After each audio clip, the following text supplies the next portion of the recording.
नमस्कार dear lovely students, I hope you all are well at home. बेटा आज हम हमारा वही चैप्टर पढ़ रहे हैं जो हम कल पढ़ रहे थे, पाठ 13 वाक्य। ठीक है ना। वाक्य में हमने कल वाक्य के प्रकार पढ़े थे। ठीक है ना। 6 प्रकार थे उसके। कौन कौन से थे? एक तो निश्चयवाचक, ठीक है, प्रश्नवाचक, निषेधवाचक, इच्छार्थक, आज्ञार्थक और विस्मयादिबोधक। ठीक है, ये हमने 6 प्रकार उसके पढ़े थे। आई होप आप सभी को अच्छे से समझ आ गए होंगे। आज हम इसी के अंदर एक और टॉपिक है विराम चिन्ह और शुद्ध वाक्य। ठीक है, वो पढ़ेंगे। विराम चिन्ह है ना।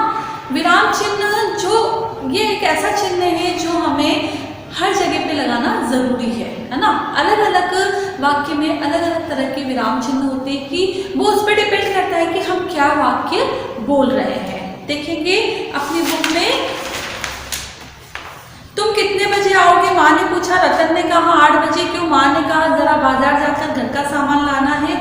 अच्छा मैं माँ आ जाऊंगा, क्या चीजें लानी है? माँ बोली है तो कल ही बता दिया था ना, चीनी चावल दालें सब तो चाहिए होंगे। ठीक है लाऊंगा, है ना।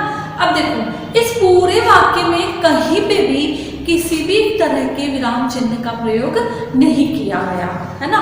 तो वाक्य तो हमें पता चल रहा है कि माँ और बेटे के बीच में बात हो रही है, लेकिन क्या बात हो रही है हमें कुछ पता नहीं चल रहा है। क्यों? क्योंकि कहीं पे भी हमने रुके नहीं है, हम हमने कहीं पे भी थोड़ा भी विराम नहीं दिया है, या जहाँ पे हमें प्रश्नवाचक का चिन्ह लगाना था नहीं लगाया है, जब पूर्ण विराम लगाना था नहीं लगाया है, इसलिए हमें वाक्य पता नहीं चला है। तो वाक्य जो है उसका अर्थ का अनर्थ हो गया है ना।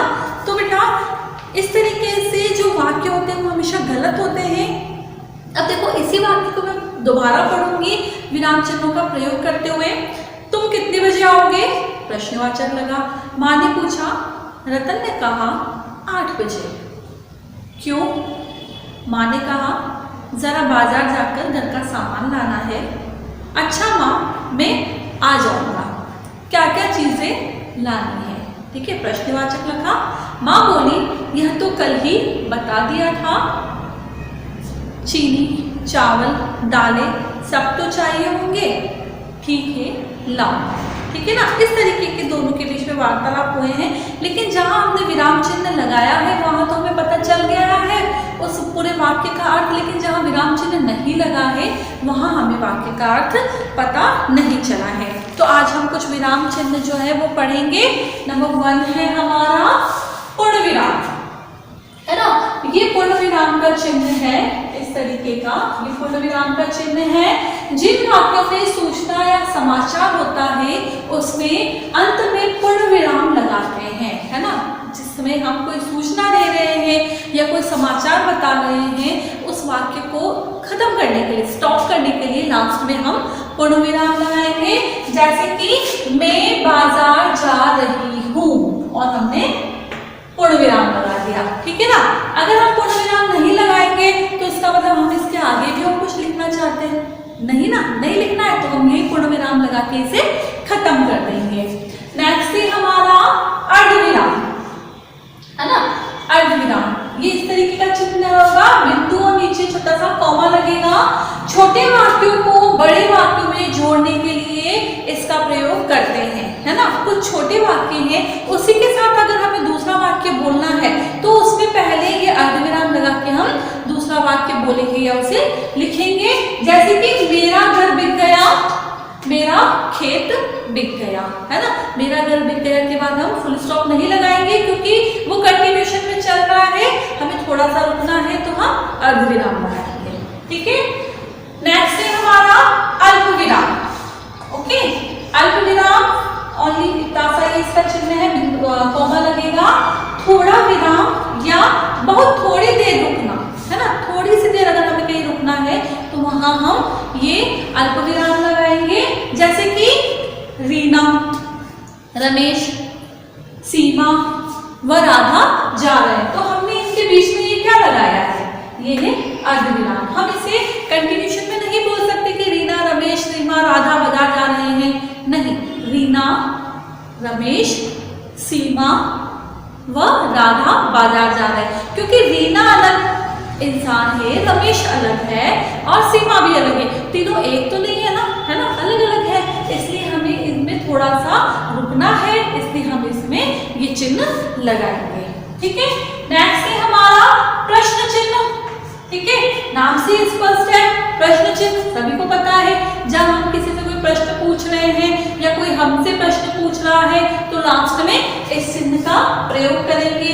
यह प्रश्न के अंत में लगता है, जैसे कि तुम कहाँ जा रही हो, है ना, और हमने प्रश्नवाचक लगा दिया। अगर हम प्रश्नवाचक नहीं लगाएंगे तो कैसे पता चलेगा कि हम अगले बंदे से कुछ पूछ रहे हैं, है ना, तो इस चिन्ह का प्रयोग होगा। नेक्स्ट है हमारा विस्मयादि बोधक।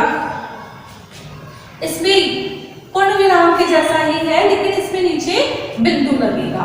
ठीक है, इसमें घृणा, आश्चर्य, दुख, खुशी, ये सारी चीजें जहां प्रकट होगी वहां पे ये चिन्ह लगेगा। ठीक है, जैसे कि हम कहेंगे अरे ये क्या कर रहे हो तुम, है ना, अरे, तो ये हमें क्या हो रहा है, आश्चर्य हो रहा है, तो हम क्या करेंगे, अरे, उसके बाद हम ये चिन्ह लगाएंगे, उसके बाद हम आगे का जो हमारा वाक्य है वो बोलेंगे। ठीक है, अगर हम किसी से घृणा है हमें, ठीक है ना, घृणा से हम अगर किसी से कुछ कह रहे हैं तो हम कहेंगे छी कितनी गंदी सब्जी बनी है ना, तो हम छी, छी के बाद भी हमें ये चिन्ह लगाना है, उसके बाद हम हमारा वाक्य लिखेंगे, है ना।